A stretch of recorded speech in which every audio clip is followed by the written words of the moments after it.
Terima kasih PTPTN untuk BMS 2025. Memang terbaik. Ya, yeay.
Shopping aja, habiskan duit pandai pula.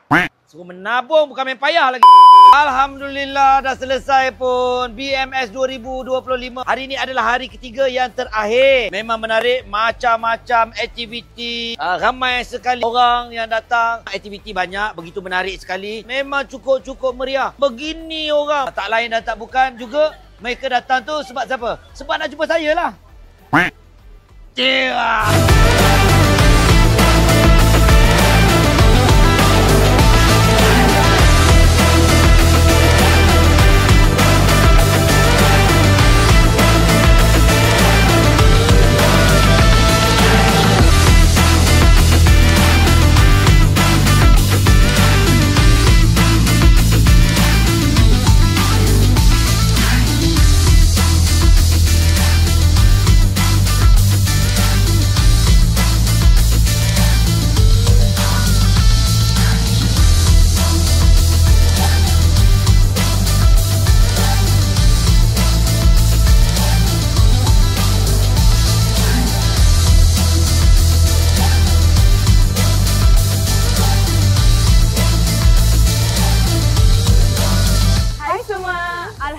Selesai sudah BMS 2025. 3 hari kami di sini di Central ICT Mall Shah Alam. Pada siapa yang tiada kesempatan untuk hadir ke Central ICT Mall, jangan risau. Temui kami di BMS 2025 yang akan diadakan di Sunway Valley City, Kuala Lumpur. Jangan lupa datang ya. Sebab apa? InsyaAllah saya ada juga.